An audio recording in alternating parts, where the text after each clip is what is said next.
Morning students. आज हम chapter 4 start करने जा रहे हैं क्वाड्रेटिक इक्वेशंस। क्वाड्रेटिक इक्वेशंस की स्टैंडर्ड फॉर्म याद होगी आपको, क्या होती है? A x square plus b x plus c. ठीक है, ये चैप्टर 2 में भी हमने देखा था। Quadratic polynomial a x square plus b x plus c quadratic polynomial है और इक्वल टू 0 रख देंगे तो ये क्या हो जाएगा? क्वाड्रेटिक इक्वेशन बन जाएगा। ठीक है, तो जो पहला क्वेश्चन है 4.1 का, उसमें क्या करना है हमें? Check whether the flowing are quadratic equation और नॉट। ठीक है, चेक करना है कि जो क्वेश्चंस दे रखे हैं क्वाड्रेटिक इक्वेशन है या नहीं है। मीन्स अगर हम सोल्व करके उनको इस स्टैंडर्ड फॉर्म में कन्वर्ट कर पा रहे हैं a x square plus b x plus c, तो वो क्या होगा? क्वाड्रेटिक इक्वेशन होगा। ठीक है, यहाँ पर बी 0 हो सकता है, सी 0 हो सकता है, पर ए शुड नॉट बी 0। ठीक है, तो ये एक्स स्क्वायर वाली टर्म जरूरी है वहाँ पर आना। अगर एक्स स्क्वायर की टर्म आ रही है तो वो क्वाड्रेटिक इक्वेशन है, अदरवाइज वो क्वाड्रेटिक इक्वेशन नहीं है। ठीक है, मैक्सिमम पावर वहाँ 2 होनी चाहिए। ठीक है, अगर मैक्सिमम 3 आ रही है पावर एक्स की या 4 आ रही है तो भी वो क्वाड्रेटिक इक्वेशन नहीं है। तो क्वाड्रेटिक इक्वेशन कौन सी होंगी? जहाँ पर इक्वेशंस की मैक्सिमम पावर एक्स स्क्वायर आ रही है। ठीक है ना, स्क्वायर आ रही है। तो जैसे हम इसको सोल्व करेंगे, फर्स्ट पार्ट दे रखा है x + 1 का whole square is equal to 2x - 3, 2 × x - 3। ठीक है, तो हमें क्या नज़र आ रहा है? हम क्या कर सकते हैं इसमें? सबसे पहले हमें नज़र आ रहा है कि ये स्क्वायर खोल सकते हैं हम। ठीक है ना, स्क्वायर खोल सकते हैं। स्क्वायर खोलने का फार्मूला आपको याद होगा, 8th क्लास में हमने सीखा था, 9th में भी प्रैक्टिस की थी। क्या होता है?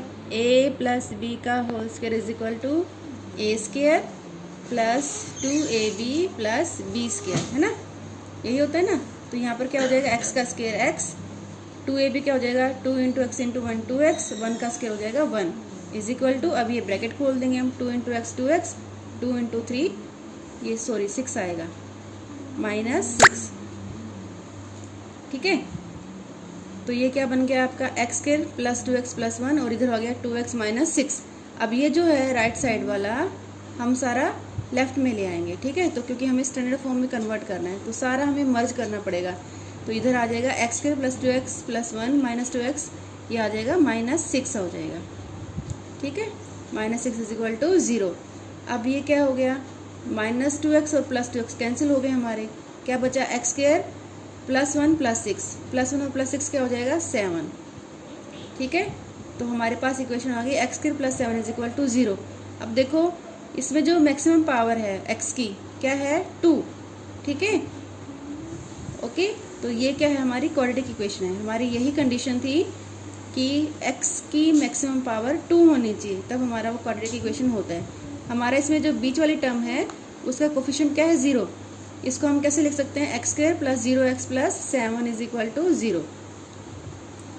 ठीक है, a यहाँ पर 1 है, b यहाँ पर 0 है, c यहाँ पर 7 है, तो ये क्वाड्रेटिक इक्वेशन की फॉर्म है ना।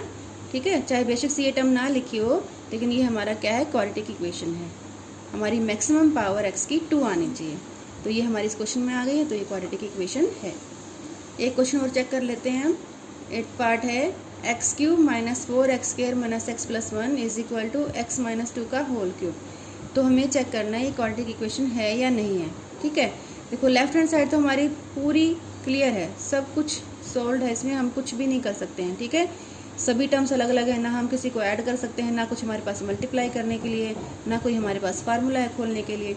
लेकिन राइट साइड में हमारे पास क्या है? x - 2 का होल क्यूब, तो यहाँ पर होल क्यूब का फार्मूला हम खोल सकते हैं। ठीक है, होल क्यूब का फार्मूला क्या होता है? आपको याद होगा, a - b का होल क्यूब क्या होता है? a³ - b³ - 3a² plus 3ab²। ठीक है, ये फार्मूला होता है ना, तो इस फार्मूले से हमने ये खोल दिया। a³ क्या बन गया? x³ - 2 का क्यूब। ठीक है, -3x² × 2 और प्लस 3x × 2 का स्क्वायर। ठीक है, 2 स्क्वायर। तो अब इसको थोड़ा सा और खोल लेंगे। x³ एज इट इज़, 2 का क्यूब हो गया 8, तो -8 आ गया, 3 × 2 6 हो गया, तो ये टर्म होगी -6x²। ये 2 का स्क्वायर कितना आता है? 2 का स्क्वायर 4, 4 3 = 12, तो ये कितना बन गया? 12x। ठीक है, तो इसको जितना हम खोल सकते थे हमने खोल लिया।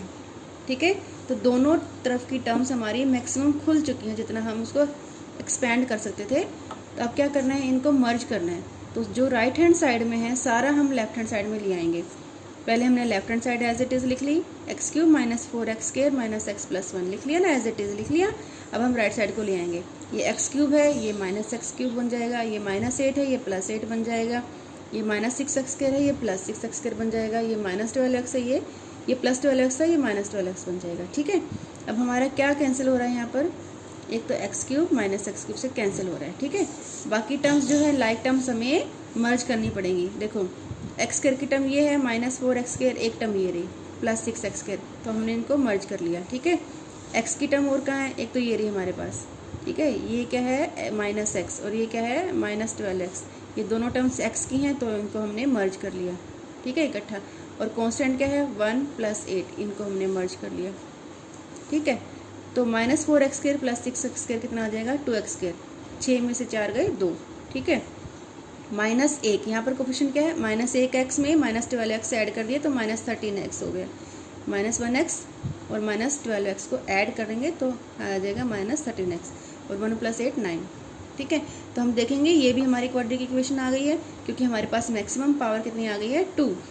ठीक है, मैक्सिमम पावर ये हमारी स्टैंडर्ड फॉर्म है क्वाड्रेटिक इक्वेशन की, मैक्सिमम पावर हमारे पास 2 आ गया है, तो this is also a quadratic equation. इसके बाकी पार्ट्स आप सोल्व करके देखना कि क्वाड्रेटिक इक्वेशन आ रही है या नहीं आ रही है। ओके, अच्छा सेकंड जो क्वेश्चन है उसमें जो पार्ट्स हैं उसमें आपको स्टेटमेंट गिवन है, उससे आपको क्वाड्रेटिक इक्वेशन बनानी है। ठीक है, ये इक्वेशन बनानी आपने 3rd चैप्टर में भी सीखी है, तो एक बार और डिस्कस कर लेते हैं कि कैसे इक्वेशंस बनानी होती हैं। देखो क्वेश्चन है, the area of rectangle plot is 528 metre square, the length of the plot is 1 more than the twice of its breadth, we need to find the length and breadth of the plot. ठीक है, तो जो हमें find करना होता है उससे हमें क्या करना पड़ता है, अज्यूम करना पड़ता है। तो हमने अज्यूम कर लिया let the length of plot is x and breadth of plot is y। ठीक है, अब हमें दिया क्या है, length is 1 more then twice the breadth.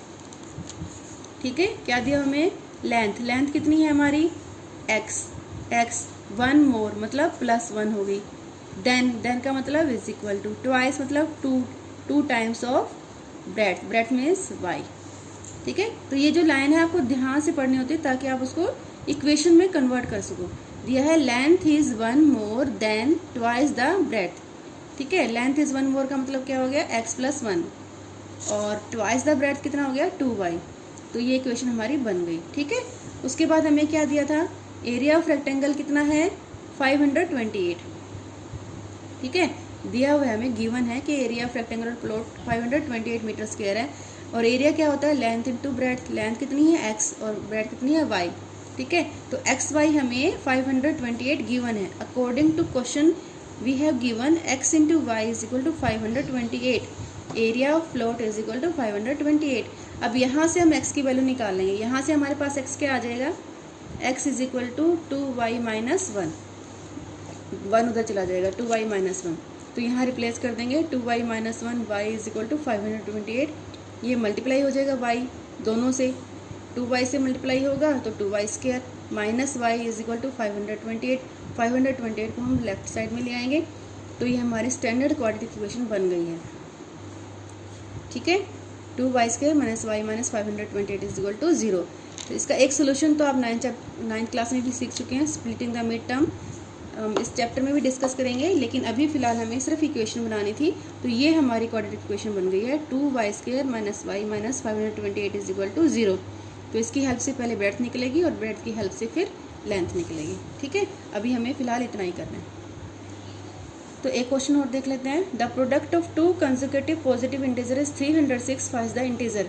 Product means multiplication, product का मतलब क्या होता है, मल्टीप्लाई करना। ठीक है, 2 कंसेक्यूटिव मतलब लगातार, कंसेक्यूटिव का मतलब क्या होता है, लगातार जो आते हैं, लगातार मतलब जैसे 1 के बाद 2 आया है, 2 के बाद 3 आया है, लगातार आने वाले पॉजिटिव प्लस वाले इंटीजर्स हैं, उनका प्रोडक्ट कितना दे रखा है 306।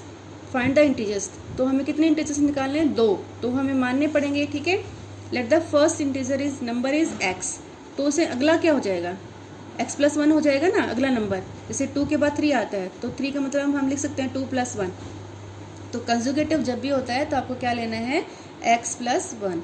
ठीक है, फर्स्ट नंबर x हो गया तो अगला नंबर x प्लस 1 ही आएगा। ओके, तो कंजुगेटिव का मतलब ये होता है लगातार, उसमें प्लस वन ऐड करेंगे अगला नंबर आ जाएगा। अब इनका क्या दे रखा है, product of two number is 306, तो इन दोनों का मल्टीप्लिकेशन 306 दे रखा है, तो इन दोनों को हमने मल्टीप्लाई कर दिया, x into x plus one is equal to 306, multiply करेंगे, ब्रैकेट खोल दिया, x into x x square, x into one x is equal to 306 इधर आ जाएगा। तो ये हमारी क्वाड्रेटिक इक्वेशन बन गई, जिसको हमें सोल्व करना है टू फाइंड द इंटीजर्स। ठीक है, x square plus x minus 306 is equal to 0 है ना ये क्वाड्रेटिक इक्वेशन, क्योंकि हमारे पास मैक्सिमम पावर कितनी है 2। ओके, एक क्वेश्चन और डिस्कस कर लेते हैं। A train travels a distance 480 kilometre at a uniform speed. ठीक है, एक स्पीड है, कोई यूनिफॉर्म स्पीड है उसकी, जो भी उसकी स्पीड है, वो डिस्टेंस कितना कवर कर रही है train, 480 kilometre. If the speed had been 8 kilometre per hour less, अगर उसकी स्पीड कम कर देते हैं, 8 किलोमीटर प्रति घंटे की दर से उसकी स्पीड कम कर दी हमने। ठीक है, स्पीड कम हो गई तो हमें डिस्टेंस कवर करने में ज़्यादा टाइम लगेगा, है ना, स्पीड कम है तो टाइम ज़्यादा लगता है, और अगर स्पीड बढ़ा देंगे तो टाइम कम लगेगा। तो यहाँ पर वो क्या कह रहा है, स्पीड कम कर दी, लेस हो गई, स्पीड क्या हो गई, लेस हो गई। Then it would have taken 3 hours more, तो टाइम कितना हो गया हमारे पास, मोर हो गया, to cover the same distance, distance हमें सेम ही कवर करना है 480 kilometres. Find the speed of the train. ठीक है, तो जो चीज़ हमें निकालनी है वो हमें अज्यूम करनी होती है ना, ये हम पहले से ही जानते हैं।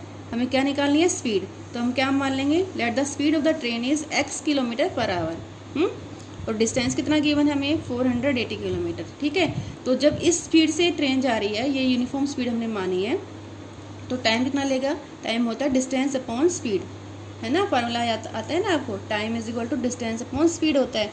तो डिस्टेंस कितने हैं, 480 किलोमीटर्स, और x स्पीड है हमारी। तो जो पहला टाइम जो हमें लगा है, फर्स्ट टाइम जो हमें टाइम लगा था t1 मान लिया हमने उसको, वो कितना है 480 अपॉन x, इतना टाइम लगेगा हमें उस डिस्टेंस को कवर करने के लिए। अब स्पीड क्या होती है, लेस हो गई, डिक्रीज हो गई, कितना, 8 kilometre per our, 8 kilometre per our से कम हो गई है। पहले स्पीड x थी, अब कम हो गई, कितनी हो जाएगी, x माइनस 8, है ना, कम करना है ना उसको, पहले x थी तो अब कितनी हो जाएगी, x माइनस 8। ठीक है, और डिस्टेंस तो सेम रहेगा हमारा, सेम डिस्टेंस के लिए बोला है, यहाँ लिखा हुआ है सेम डिस्टेंस।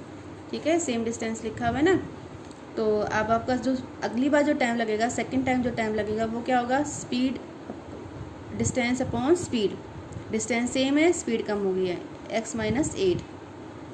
ठीक है, तो इस बार में आपको 3 घंटे ज़्यादा लगेंगे, क्योंकि स्पीड कम कर दी ना आपने। टाइम टेकन 3 आवर्स मोर, जो टाइम लगा है इस डिस्टेंस को कवर करने में 3 घंटे ज़्यादा लगेंगे। तो जैसे इसको कवर करने में मान लो आपके 7 घंटे लगे हैं, तो उसको कवर करने में आपके 10 घंटे लगेंगे। तो ये यहाँ टाइम ज़्यादा है, ये T2 ग्रेटर है। ठीक है, T2 is greater than T1। Okay, तो क्या करना है, हमें इक्वेशन बनानी है, T2 माइनस T1 करेंगे तो हमारे पास 3 आना चाहिए। T2 है जो T1 से 3 घंटे ज़्यादा है। ठीक है, इसको आप ऐसे भी लिख सकते हैं, T2 is equal to T1 plus 3, ऐसे भी लिख सकते हो, किसी तरह से भी करो, आपकी इक्वेशन सेम बनेगी। ठीक है, आपको ये ध्यान रखना है कि ये जो टाइम है इस पहले वाले टाइम से 3 घंटे ज़्यादा है। ठीक है, उसको आप अपनी समझ के साथ कैसे भी एडजस्ट करके लिखो, आपको बस ये ध्यान रखना है कि T2 T1 से 3 घंटे ज़्यादा है। ठीक है, तो क्या इक्वेशन बन गई, T2 minus T1 is equal to 3। तो अब इन दोनों को माइनस कर देंगे हम, 480 upon x minus 8 minus 480 upon x is equal to 3। अब क्या करना है, सोल्व करना है, क्योंकि हमें इक्वेशन बनानी है, इक्वेशन तो हमारी बनी नहीं है अभी। तो हम क्या करेंगे, एलसीएम लेंगे। एलसीएम क्या आ जाएगा, इन दोनों का multiplication, x into x minus 8। ठीक है, और ये x इधर मल्टीप्लाई हो जाएगा 480x, और ये इधर मल्टीप्लाई हो जाएगा 480 इंटू एक्स माइनस 8। ठीक है, अब क्या करेंगे, इस ब्रैकेट को खोल लेंगे, ये 480x, ये भी माइनस 480x, माइनस 8 को माइनस 480 से मल्टीप्लाई करेंगे, प्लस 3840 आ गया। ठीक है, इन दोनों की मल्टीप्लाई कितनी आ गई, इसकी और इसकी मल्टीप्लाई आ गई 3840, और ये जो डिनोमिनेटर है ये किस में मल्टीप्लाई हो जाएगा, क्रॉस मल्टीप्लाई हो जाएगा 3 के साथ। ये जो डिनोमिनेटर है ये मल्टीप्लाई हो गया 3 के साथ। ठीक है, अब इस ब्रैकेट को भी खोल लेंगे, ये हो जाएगा 3x² माइनस 3 8 जा 24x। ठीक है, अब ये वाला यहाँ से हमारा कट जाएगा, कट गया ना ये, और ये जो है आप उधर ले जाओ। ठीक है, क्योंकि हमें एक्स स्क्वायर को हमेशा पॉजिटिव रखना होता है, एक्स स्क्वायर का कोफिशिएंट जो है हमेशा पॉजिटिव रखना होता है। अगर हम इसको इधर लाएंगे तो ये नेगेटिव बन जाएगा, इसलिए हम इसको उधर ले जाएंगे। ठीक है, 3x² minus 24x minus 384 is equal to 0 हो जाएगा। ठीक है, वो 0 यहाँ आनी थी, हमने उसको यहाँ लिख दिया, उससे फ़र्क नहीं पड़ेगा। ठीक है, तो इसको हमेशा पॉजिटिव रखना है। 3x² की जो कोफिशिएंट है उसको क्या रखना है, हमेशा पॉजिटिव रखना है। ये तो ये पॉजिटिव ही रहेगा, 3x² माइनस 24x ये इधर आके माइनस हो जाएगा, माइनस 3840 इज इक्वल टू 0। ठीक है, तो ये क्वाड्रेटिक इक्वेशन बन गई है। इसको थोड़ा सा और सिंप्लीफाई करना चाहें तो क्योंकि तीनों टर्म्स 3 से डिवाइड हो जाएंगी, ये भी 3 से डिवाइड हो जाएगा, 3 1 जा 3, ये 3 8 जा 24 और ये भी डिवाइड हो जाएगा। तो इसको हमने थोड़ा सा और सिंप्लीफाई कर लिया है। ठीक है, तो आज आपको ये एक्सरसाइज 4.1 करनी है कि जो क्वेश्चन बच गए उनको आप ट्राई कर लेना और जो ना निकले वो पूछ लेना।